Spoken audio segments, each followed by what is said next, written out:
Welcome to Influential Entrepreneurs, bringing you interviews with elite business leaders and experts, sharing tips and strategies for elevating your business to the next level. Here's your host, Mike Saunders.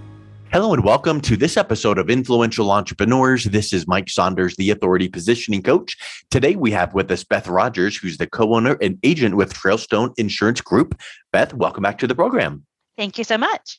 Hey, well, I'm looking forward to talking to you about this timely topic because in the economy we're in, real estate is booming. And I know that there's a lot of questions surrounding landlord and renters insurance policy. So we want to go deep on that. So give us a little bit of some of the tips and comparisons that landlords need to keep in mind when thinking about insurance policies. Yes, what a good question. Especially, I'm here in Colorado, and we just went through the Marshall Fire, which was a fire that started in a residential neighborhood, basically the neighborhood that backs to Greenbelt. And so all across Colorado, we have these green belts. And so it's so very important now, as these people have learned, to find out, to make sure that you are properly insured. And a lot of people feel, kind of more comfortable with their home insurance, but less people know what they should be looking for landlord insurance. So let's start there. And the main thing you want to be sure of is your dwelling coverage. So the dwelling coverage covers the basically the frame, the structure of your home, your condo, whatever building you are renting out. And as the people in the Marshall Fire found out, I would say like 2 years ago, our starting, like if I was going to do a base quote for a brand new home, I would start out at $135 per square foot. And then, just as a rough guesstimate to start my rating engines, start there. And then, of course, in each carrier, we go in and run a rebuilding cost estimator to find out the actual cost of the rebuild. Yes.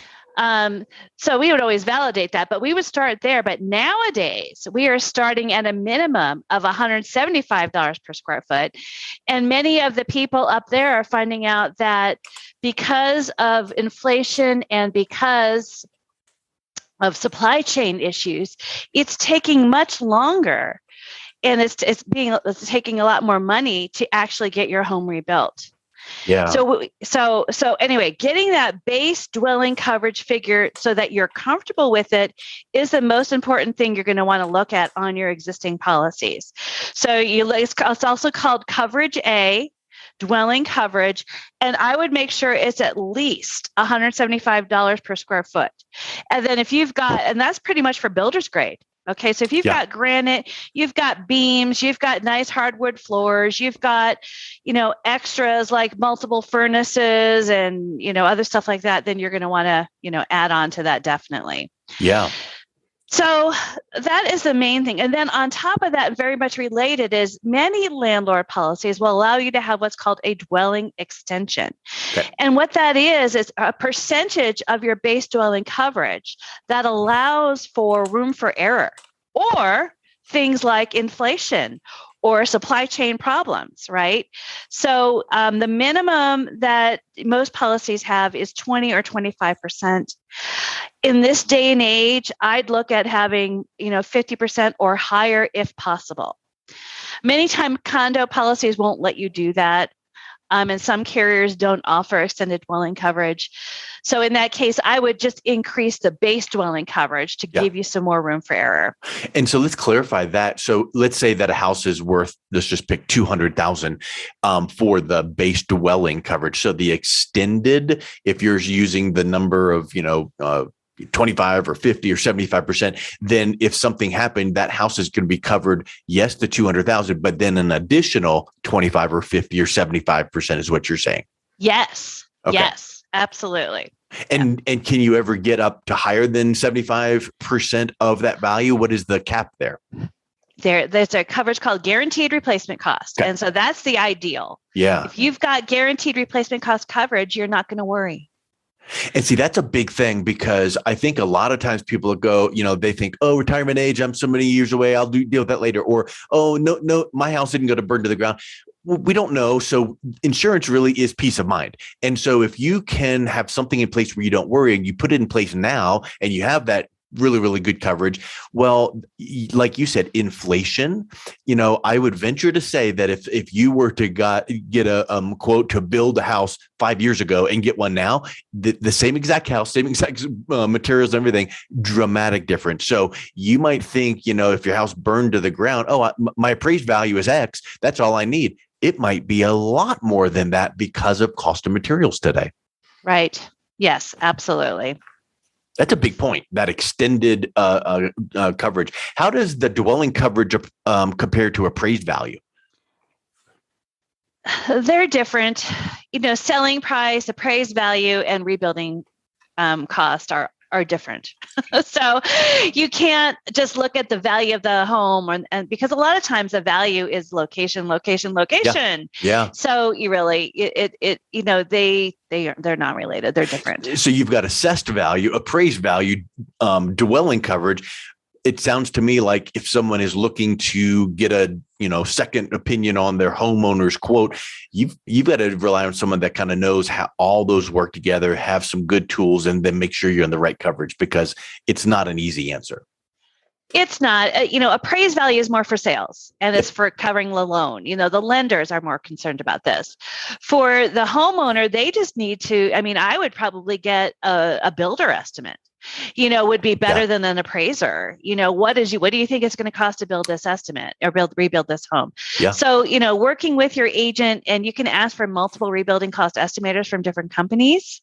That could help also, just to make sure that one is not lowballing it, Yep. Bottom line, you want to feel protected, safe, and not worry. So what's next with landlord coverage? So the other big one is loss of rents. Okay. So landlord policies cover you as an owner of the building as you are renting it out to somebody else. Now, I would say most policies cover you for 12 months of lost rents. So what I do with my clients, I said, what's your monthly rent? Or if it's an Airbnb, what's your average monthly rent? Or give me your annual rent. Okay. And then I double it. So I want to give my clients 2 years of loss of rents. If we think of the Marshall Fire, they are not expecting the land to be cleared for 6 to 8 months. Wow. So there is no way that the homes are going to be rebuilt in time for 12 months loss of rent. So then you're stuck paying the mortgage with no rent coming in if you are not properly covered. And that's totally different than house burns down. Let's now get the dwelling coverage extended. That's the physical structure. We're now talking about if you're a landlord and had owned one of those properties, you now don't have renters paying that. So now this is almost like a business protection. So you've got rents coming in. Now loss of rents is going to protect you that way as well. Absolutely. In fact, some policies are considered commercial policies or business policies. Yes. But this is the biggest error I see on a lot of policies is only 12 months loss of use. The other thing you need to be concerned about is what kind of rental are you doing? Are you doing long-term annual rentals, or are you doing Airbnb, VBRO? And now there's a whole bunch of other types of nightly to multi-night rentals. Not all insurance companies just automatically allow that with their policies. So, if you were somebody who started with, annual, but then you switched to nightly and you didn't tell your agent, you could be at risk because your policy may not cover the change that. And in your mind, you think, got my insurance coverage, check that box. And if something happens and you make that claim, all of a sudden that's way too late to be figuring that out. So that's a good point. And here's the other thing that happens. A lot of times, especially in this hot market that we have, people had just sold their house, bought another house with that whole house that they sold. They turned it into a landlord home. But they kept their own their old home policy on top of it. Oh. Again, a major error, because if that home burns down and the company finds that the owners that they thought were there are not there, that's an easy reason to deny the claim. Yeah. So big, huge mistake, but I see it all the time. People don't know it's a home. I got my home insurance. I'm renting out my home. It all sounds the same, but to the insurance companies, it is very different. That's and I guess that's one thing. Like I just touched on a few minutes ago, retirement. It seems so far off, and it'll never happen to me. But the time to deal with it is not when it happens, because it's too late at that point. It should be any little change that happens. And guess what? If you check in with your insurance company and go, "Hey, we changed from this to this to this," and they say thumbs up, good to go. Okay, good. Now you're good to go. But if there was something that needs to be done, oh, well, now that's a different kind of policy. We need to add this addendum, right, or change whatever that it is. Yeah, it might cost a penny or two more, or a buck or two more, or whatever that the cost is, but you're protected and you don't have to worry. Yes. That's huge. Good. What else? All right. So your other big coverage on a landlord policy is of course, liability insurance. So that is if you are sued, okay, you want to have liability insurance so that if you're sued, you're covered. And so that's a standard coverage. But what's related to that is also something called personal injury, which is not always included. You have to make sure it is. And what is that? That is if you are accused of slander, libel, like verbal assault. If you're accused of discriminating against in renting to someone for their race or their sex or, whatever. So that is a coverage that it's important to have in these very litigious days that we are living in. Yeah. So liability and personal injury is another big one. And then lastly, I think on the landlord side, if you have a condo, one coverage specific to landlord condos, or actually condos in general, is a coverage called loss assessment. So this is very unique to just some townhomes and condos. So what this is the condo association, typically in a condo property, they are going to, if the home burns down, they rebuild the outside, okay, studs out. And then the owner of the condo is responsible for studs in. So you would be rebuilding, you'd be responsible for plumbing, electrical, drywall, fixtures, carpet, flooring, appliances.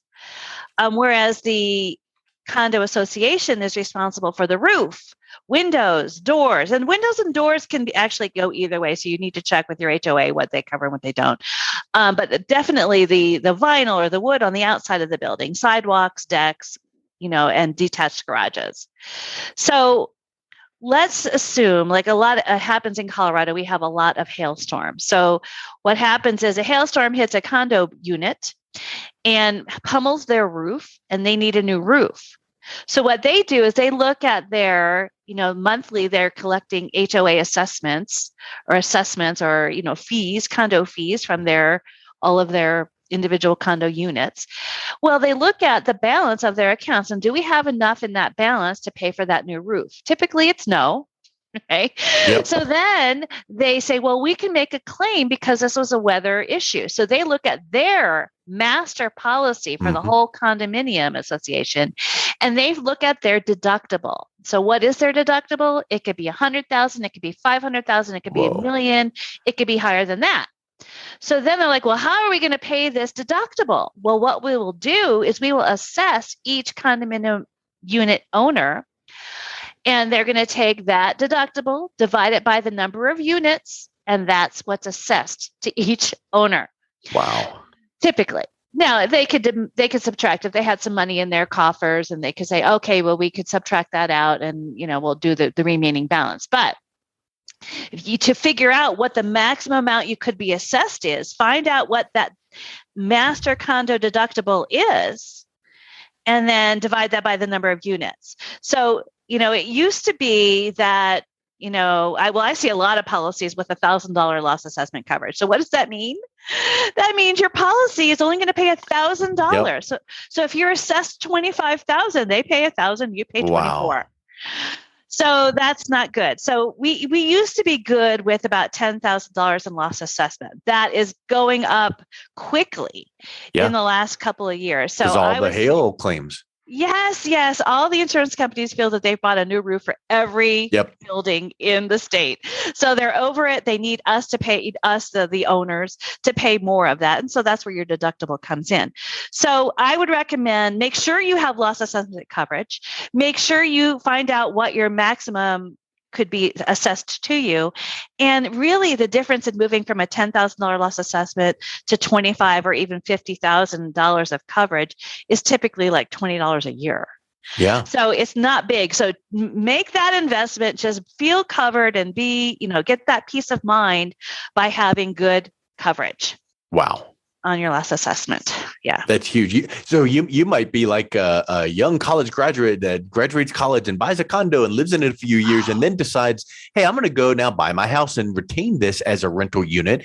You better make sure that you have the right insurance coverage now that you're a landlord because you're going to rent it out. Secondly, what if something happened and you get assessments or it burns down and now you don't have enough coverage?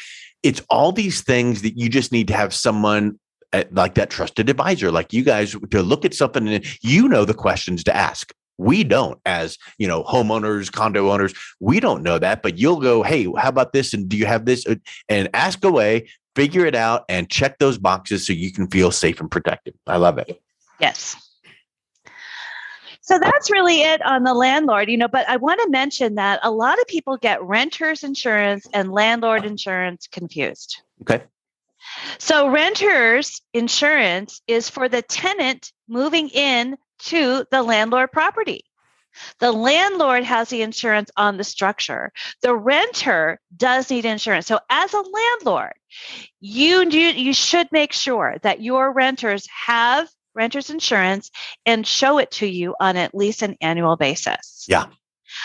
Because if they leave the stove on, leave the building, burn the unit down, you can sue for negligence, but you need to have something to sue against. Yep.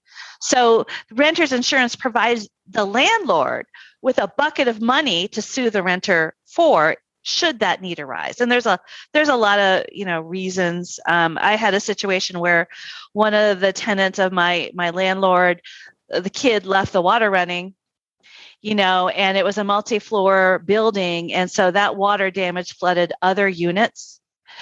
And so it was a negligence, so he actually ended up suing the tenant for negligence and won. And so the benefit of that is that you could put the claim in on your own landlord insurance, but that's a claim against you. And those claims stay with you for 5 years, affecting your rates for 5 years. And you had a deductible to meet anyway, so yes. you're hit twice. So may as well make sure that your renters have some coverage so that if it could go against their insurance, it preserves your landlord policy. Right. Good. So it's always a good practice to make sure your renters have renter's insurance for you as a landlord. And then for them, it's good because it covers their liability, which is if you get sued, like I just explained.